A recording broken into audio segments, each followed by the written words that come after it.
Olá, sejam todos bem-vindos e bem-vindas ao terceiro episódio do programa Entre Quadras e Bibliotecas, o programa aqui do CMC Podcasts, que é voltado para a Comissão de Educação aqui da casa. Essa temporada, que é a primeira, se chama Segurança nas Escolas. A gente está discutindo com especialistas e vereadores o que fazer para evitar, para prevenir casos de violência como esses ataques que a gente tem visto aumentar no ano de 2023. A gente está gravando hoje aqui em novembro de 2023, vocês estão vendo esse episódio gravado em fevereiro de 2024. Eu estou aqui com duas pessoas especiais para poder conversar sobre isso. Ana Cláudia Michelin, por favor, se apresente, diga o que você faz hoje e o que você fazia alguns anos atrás, que é o motivo de você ter sido convidada. Vai, Ana. Olá, pessoal, um prazer. Em primeiro lugar, obrigada pelo convite, pela confiança de estar aqui debatendo com vocês sobre esse assunto. Durante 25 anos, eu fui entre pedagoga e diretora de escola pública. Então, eu vivenciei muito, né, o dia a dia da escola pública. Foram 7 anos especificamente como pedagoga e o restante do tempo como diretora escolar. Então, eu tenho assim uma base e históricos grandes dentro deste universo. Quem te vê hoje pelas redes sociais falando de moda, não imagina que você tem toda essa história como diretora de colégio. Hoje eu virei a chave, né? Porque eu acho que encerrei um ciclo, iniciei outro. Eu sempre fui uma estudiosa de moda também. Na época eu era estudiosa, eu gostava muito. E era uma coisa que eu levava como hobby e hoje passou a ser minha profissão. Do lado da Ana está o João Frigério, criador do Plantão 90. Conta um pouco da história dessa, que talvez seja uma das maiores iniciativas de comunicação aqui de Curitiba, e o que você faz, Frigério? Tudo bom? Então, comecei em 2008, quando eu saí da Tribuna do Paraná, e trabalhando nas redes sociais, com Twitter, depois Facebook e depois outras plataformas. Sempre mais direcionado para a área de segurança pública, tentando atuar em conjunto com as forças de segurança pública. Fiz um trabalho muito bacana com o Corpo de Bombeiros, antes mesmo de criar o Plantão 90, durante 2 anos eu acompanhei a rotina deles, vivenciei, viajei, e foi uma experiência muito bacana na área do Corpo de Bombeiros. Depois eu investi um pouco mais na área policial, quando eu criei o Plantão 190.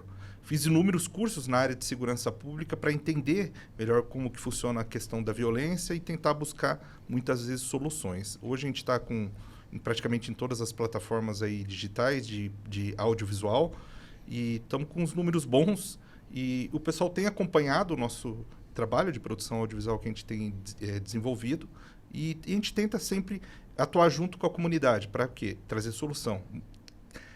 O que dificulta um pouco? Porque muita coisa, a gente não tem bola de cristal para saber quando as coisas vão acontecer.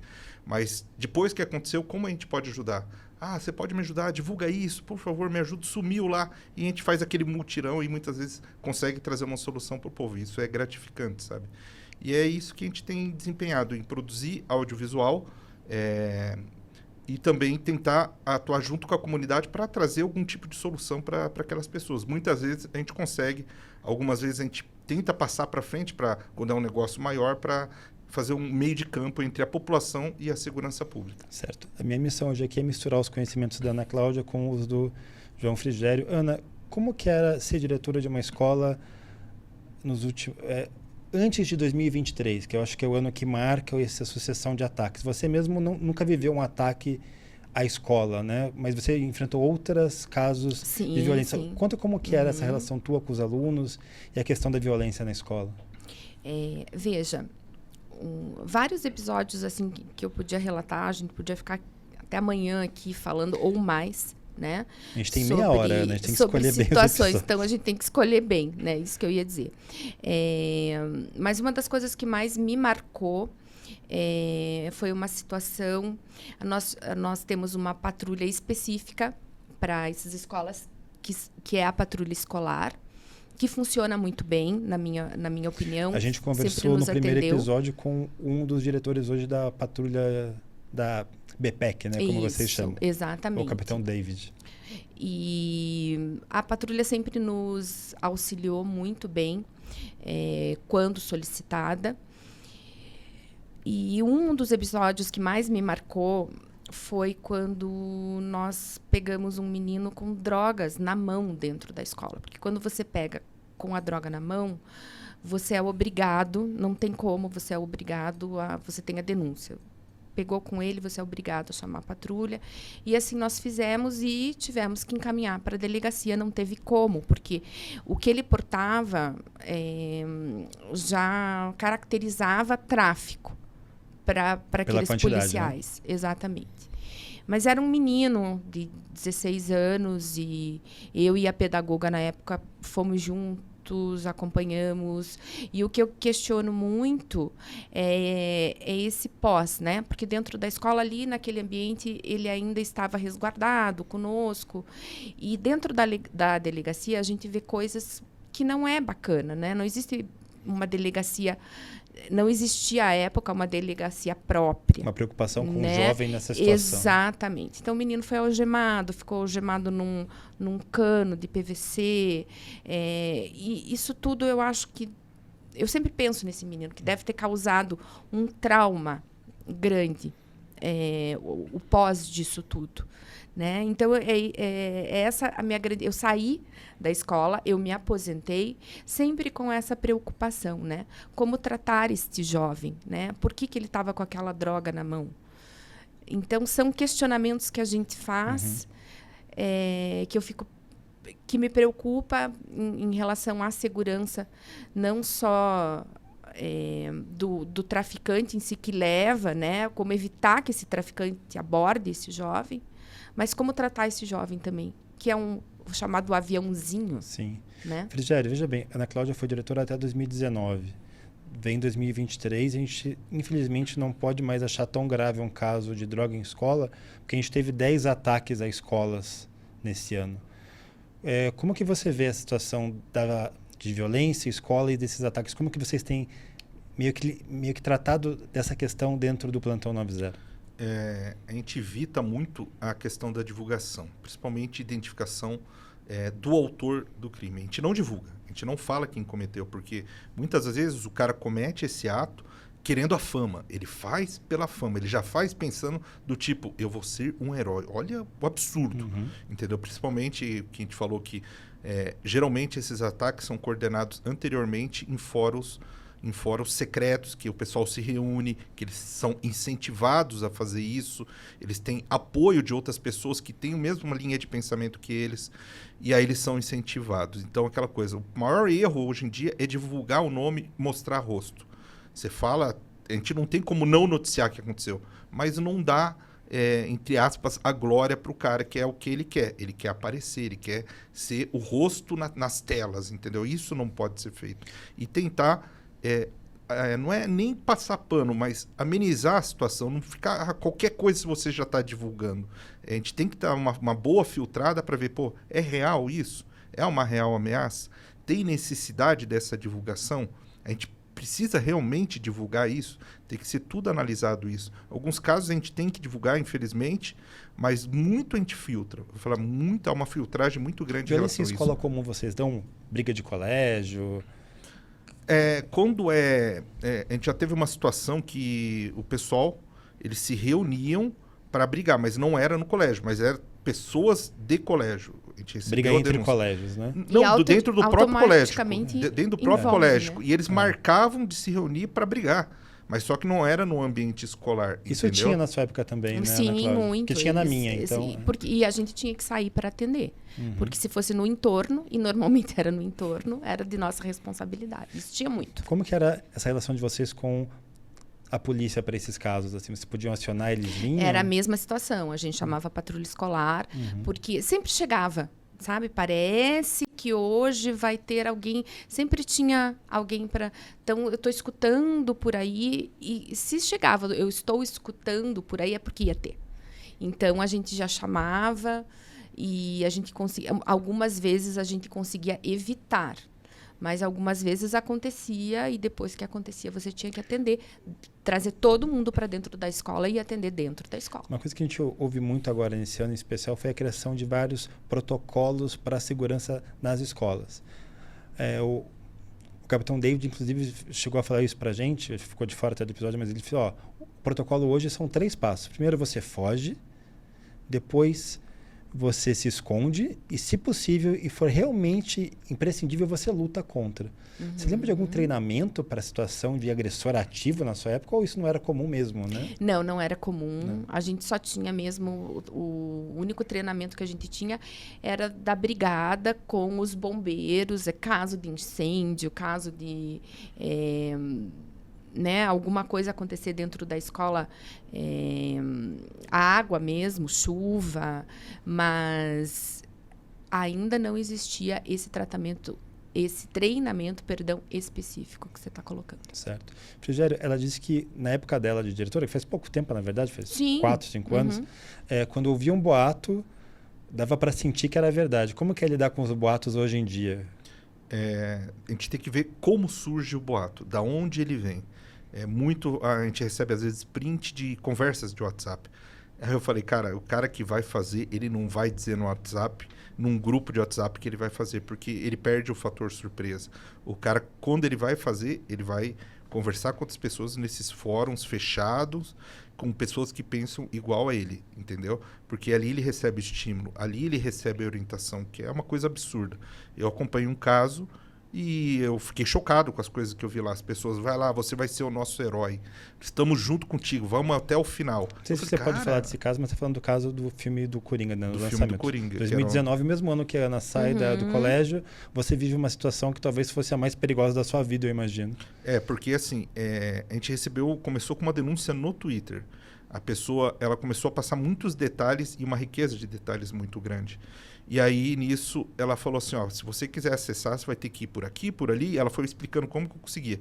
Conseguia adentrar no fórum e vi uma foto. Aí, assim, o começo do fórum era a foto de uma arma, muita munição e alguns recados ali naquela foto, que como se fosse o banner dele. O que é a primeira coisa que eu fiz? Eu peguei a foto e joguei no dispositivo de busca do Google. Falei, vamos ver se ele pegou uma foto na internet. Não achou nada. E aí tava com datas e locais específicos. Eu falei, cara, a foto é real. Então não dá para desconsiderar assim, ele pegou uma foto da internet e usou. E aí ele começou a encher de riqueza de informações o que ele iria fazer, que era um ataque a um cinema. E eu tava com essa informação porque eu sabia a data e o horário que ia acontecer. E eu pensei, se eu noticiar isso, vai provocar pânico nas pessoas. Eu falei, eu vou entrar em contato com o shopping e vou entrar em contato com as forças de segurança.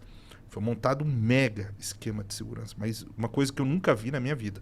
Tudo discreto, todo mundo descaracterizado, paisana, sem chamar atenção. E eu fiquei junto lá acompanhando. E em determinado momento a gente achou quem poderia ser que era o alvo e a gente ficou em conversa constante. E aí, vai dar o bote no cara, não vai? E o cara muito nervoso no meio da praça de alimentação. Assim, tudo indicava que era ele. E daí depois o pessoal explicou que não poderia dar o bote por questões judiciais. Tinha que esperar primeiro ele começar a agir. Mas ele era estudante? Pela idade dele tinha na faixa de 16, 17 anos no máximo, assim, sabe? E assim, tava com calça de fardamento, uma mochila, a mão o tempo todo dentro da mochila, e com o celular na outra mão, olhando muito nervoso, olhando para os lados, a postura dele, e batia com os horários. E aí passou 30 minutos do horário programado para o ataque, e aí tava todo mundo de olho naquele cara. Aquele cara era o centro das atenções naquele momento. E aí eu estava acompanhando o fórum e a postagem simplesmente desapareceu do fórum. Deletaram. Eu falei, opa, aconteceu alguma coisa. E não qualquer fórum, né? Era um fórum fechado. Deep Web. Deep Web. Eu falei, opa, alguma coisa aconteceu. Por que foi deletado? Entendeu? 30 minutos depois. E ele ficou exatamente 1 hora ali. Na hora que deu 1 hora, ele saiu acelerado e sumiu.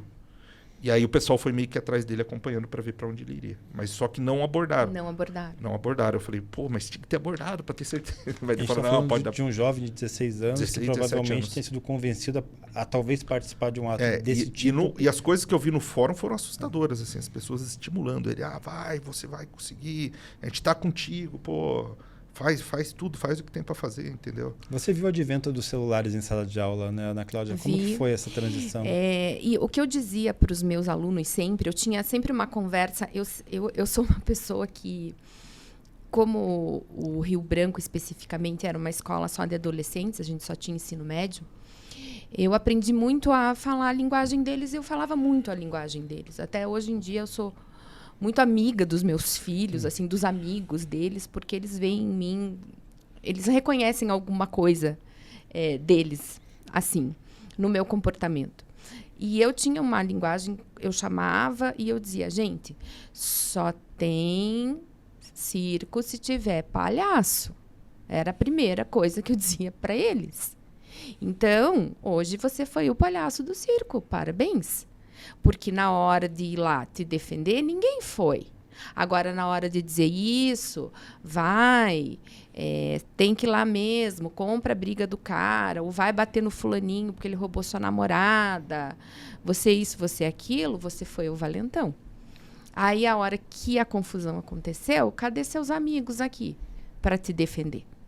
Então, infelizmente, tem aqueles que são mais fracos, tem aqueles que querem se autoafirmar. Eu tive um caso muito triste de uma menina extremamente tímida. E o menino ficou insistindo para que ela mandasse um nudes. Isso é um problema, nossa, gente, recorrente, porque a gente vê acontecer todos os dias isso. Insistiu para aquela menina aquela menina mandasse o nudes. A menina mandou. Quando eu vi o nudes da menina, eu falei, Jesus, isso aqui parece, por Deus do céu, parecia o menino Jesus no presépio. Aquela menina branquinha, assim, a escola inteira tinha aquele telefone, essa delicadinha, assim, sabe? A escola inteira tava a menina arrasada. Esses casos de bullying têm sido citados frequentemente como uma das causas que leva jovens a entrarem nessa espiral de destruição. Exatamente. Porque como é que se recupera disso? A menina já era tímida. O menino fingiu amor, interesse por ela, a ponto dela mandar um nudes, uma menina tão tímida. Os vereadores têm... eu vou passar agora por algumas hipóteses que a Câmara tem meio que trabalhado para tentar ver se resolve prevenir algum desses casos. Uma dessas hipóteses, Ana, é a presença de psicólogo nas escolas para ajudar justamente a tratar desses casos de bullying, de pessoa que não se engaja com os outros alunos. Tinha isso na sua época? E se não tinha, você acha que isso pode ajudar? Então, até ano passado, eu estive presente num fórum pela paz na Bahia, que eu fui convidada por ter sido também educadora. E nesse fórum eu falei, aquilo que eu falei a minha vida inteira. É imprescindível que tenha concurso para psicólogo dentro da escola pública, porque a escola particular conta com psicólogos e a escola pública ela não conta. Eu, enquanto diretora, o que eu fazia? Nós abríamos muito para estagiários, né, de último ano, assim, para que nos ajudassem. Em conjunto com os pedagogos, lógico, eles nunca trabalhavam sozinhos, porque ainda não eram profissionais formados, mas eles já tinham toda uma maneira de abordar, e eles tinham alguns testes que eles faziam, enfim. Da minha forma, eu tentava trazer o psicólogo para dentro da escola, porque eu sempre foi uma das minhas brigas enquanto diretora, a presença do psicólogo. Frigério, além de ter o plantão, você é pai de uma menina de 9 anos, é isso, né? Isso. Ela estuda em um colégio que tem a presença de um psicólogo, não? Você vê esse debate sobre bullying com ela? Como que é essa relação de pai mesmo? Desculpa fugir do personagem que te trouxe para cá. Uma coisa que eu até queria citar, assim, que me relembrou a minha infância, eu falo... esse problema de ataques em escolas não é uma coisa recente, é que com a internet a gente tem mais acesso. Eu lembro pela minha infância, anos 80 e anos 90, minha mãe era professora de um colégio em Londrina que era considerado uma região perigosa. Cara, as coisas que minha mãe me contava, eu ficava aterrorizado, de aluno atacando professora, aluno tentando esfaquear a diretora. Eu falava, e sempre quando eu precisava ir com ela para lá, eu ficava morrendo de medo. Minha infância, eu criei um trauma tão grande daquele colégio que uma vez, quando teve uma festa junina lá, eu fui perseguido lá dentro. E, quer dizer, era uma coisa que acontecia naquela época, mas não tinha internet para ter hoje a divulgação que tem. Né? Quer dizer, não é um problema recente, podemos dizer que é um problema mais antigo. Em relação à minha filha, como eu tenho acompanhado o crescimento, eu vejo que uma das coisas mais importantes para que haja um desvio psicológico é a internet hoje em dia. O que essas crianças estão acessando? Eu descobri recentemente uma coisa absurda, que existe um canal de um cara que ele se passa por uma mulher de anime, ele altera a voz e ele estimula as crianças que as crianças fracas têm que morrer. Cara, que ele estimula essas crianças a suicídio, isso na internet, não é no Brasil, mas as pessoas legendam os vídeos dele. E aí eu descobri isso recente, eu falei, cara, como que isso está na internet, como as crianças estão tendo acesso a isso? O quanto negativo pode fazer mal para uma criança que assiste isso? Teve uma novela agora há pouco tempo que abordou isso. A pessoa se fazendo passar por uma garotinha. É impressionante o programa. Eu conheci nessa novela, porque falaram, olha, Ana Cláudia, você já viu? E eu não tinha visto e procurei assistir. É impressionante. Impressionante. Eu acho que muda a voz, cria todo um personagem, é uma pessoa que está falando aqui, então, é que a segurança nas escolas, em parte, ela precisa de ter mais coisas que só a escola, né? Com certeza. Não é se só informar muito sobre isso. A base familiar, eu acho que é tudo. Se você tem um pai ou uma mãe ou alguém que esteja acompanhando aquela criança para saber o que ela está fazendo fora do ambiente escolar, principalmente na internet, é extremamente importante.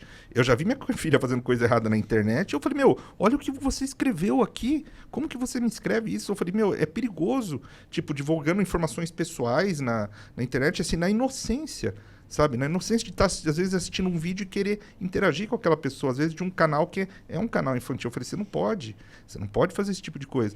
Aí eu falo, até que ponto essas crianças estão sendo monitoradas e orientadas? Existe isso no ambiente familiar? Porque a partir do momento que existe uma falência dentro da família, de não conseguir acompanhar, aí mora o perigo, porque você não sabe o que teu filho está acessando e o que ele está fazendo. E o quanto isso está afetando o psicológico. Pode ser que aí já afete na base lá da escola, porque ele já está sendo afetado. Todo mundo fica um pouco mexido. A gente estava conversando agora há pouco que no dia 5 de abril teve aquele ataque à escola lá em Cambé, perto de Londrina, inclusive. Ele teve uma onda de fake news, de ameaças, de que no dia 20 de abril ia ter ataques aqui em Curitiba e região. E você estava me contando, Frigério, que você teve que acalmar a diretora da escola da sua filha, porque ela estava com medo de que tivesse alguma coisa. Não, e eu falei, fica tranquilo, que existe a tendência, né? Existe a tendência. Sempre acontece um ataque, as crianças, os adolescentes, eles querem replicar. Mas eles fazem isso mais na intenção do tipo, eu quero aparecer. É aquilo que você falou do circo, entendeu? Eles querem fazer isso.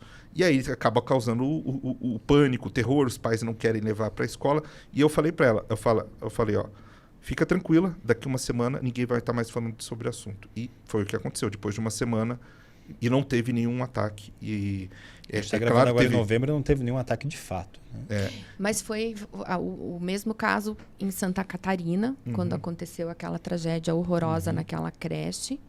E como eu tenho familiares lá, foi assim um horror. Foi uma semana que os pais não queriam levar os filhos para as escolas. Nem porque direto na internet dizendo que ia ter mais. E como é que você vai convencer?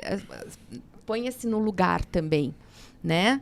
Eu vou deixar levo ou não levo, né? Foi muito traumatizante o que aconteceu ali, não que não tenha sido...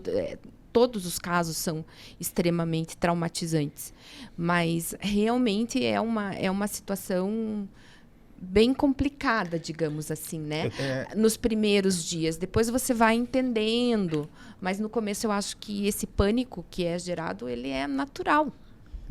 Eu só não me recordo do caso de Santa Catarina se o cara que cometeu o ataque tinha alguma relação com a escola. Se eu não me engano, ele não tinha. Não tinha relação. Não. E isso que é um problema, porque assim... Era uma creche, inclusive. Era uma creche. Escola, né?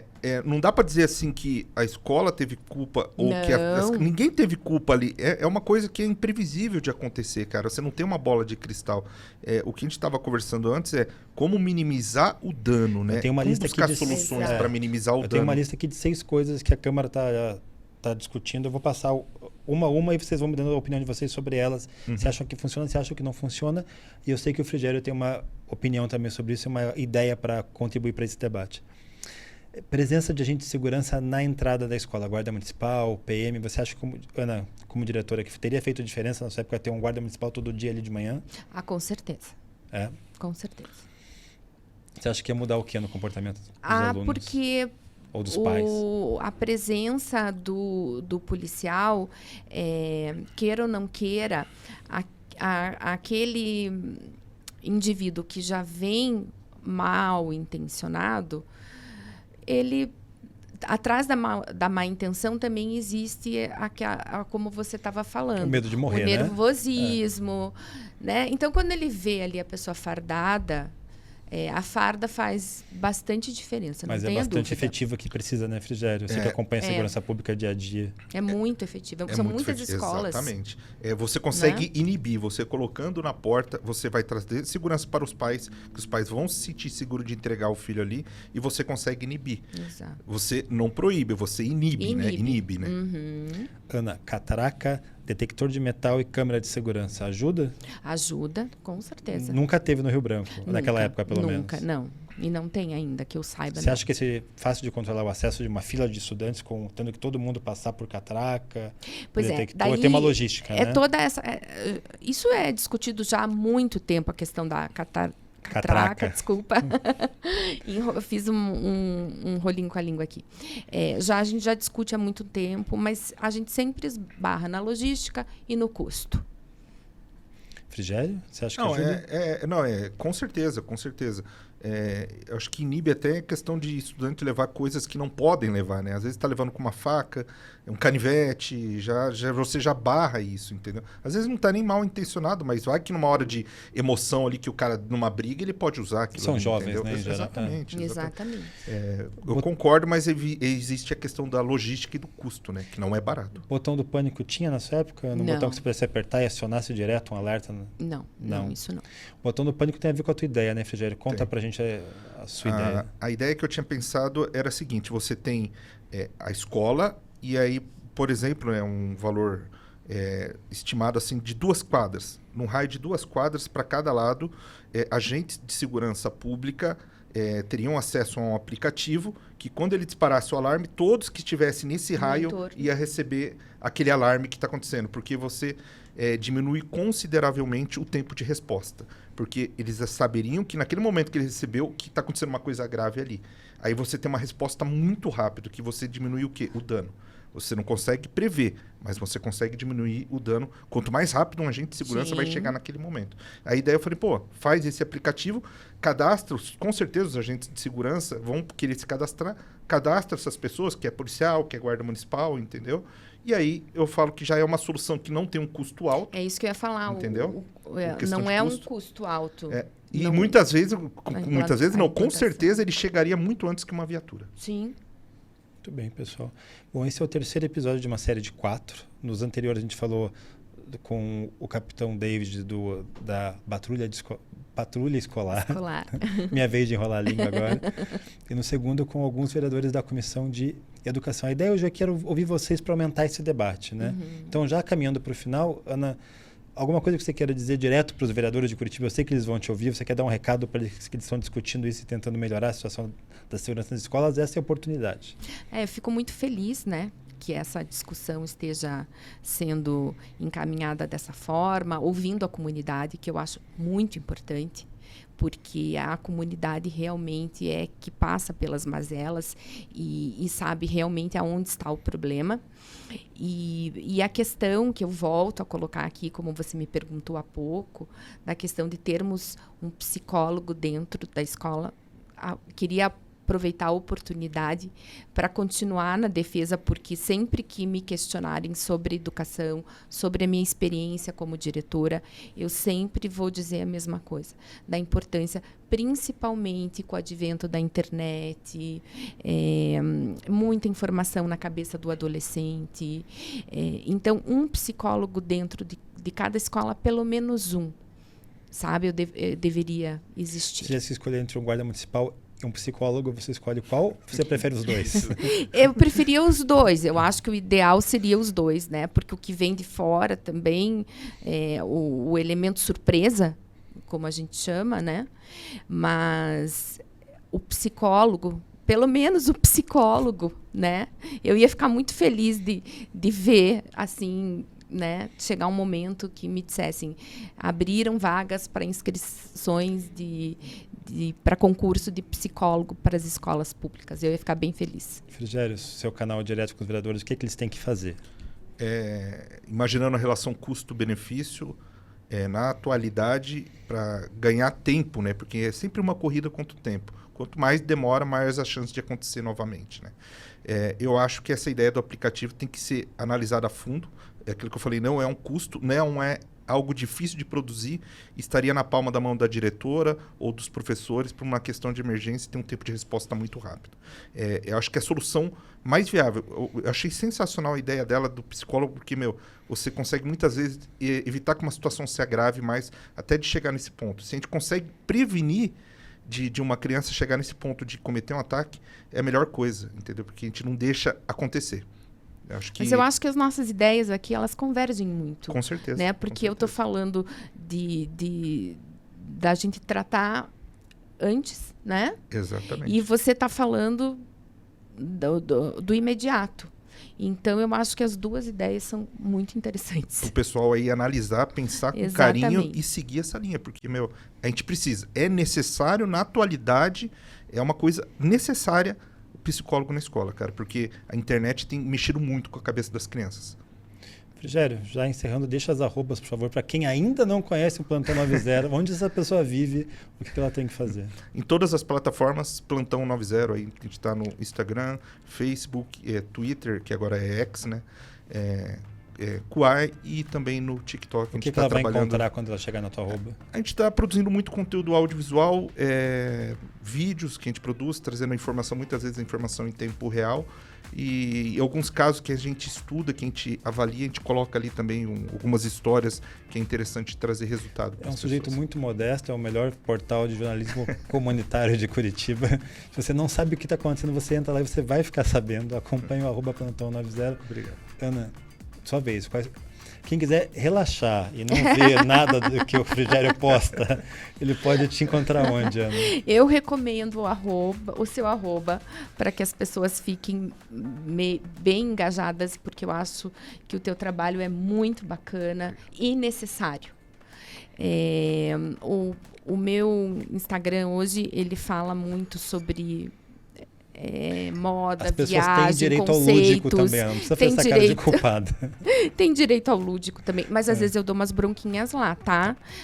Como aconteceu agora na eleição para os conselheiros escolares, eu não concordei com algumas coisas que aconteceram e eu gravei um vídeo falando sobre isso. Não falou arroba ainda, né? Então, eu vou falar. É AC Michelin. AC Michelin. Muito obrigado por terem participado, pessoal. Você que está ouvindo a gente, vendo a gente no YouTube, aproveita, segue o canal da Câmara Municipal. Temos uma meta, que é ter muitos 1000 seguidores para espalhar mais ainda essa informação de interesse público. Conosco aqui no estúdio, Alex Gruba, produtor do programa, e a diretora de comunicação, Patrícia Tressoldi, comandando a ilha de edição. Muito obrigado, pessoal. E é isso, fim do programa. Podemos subir os créditos. Obrigada, gente. Valeu, obrigado.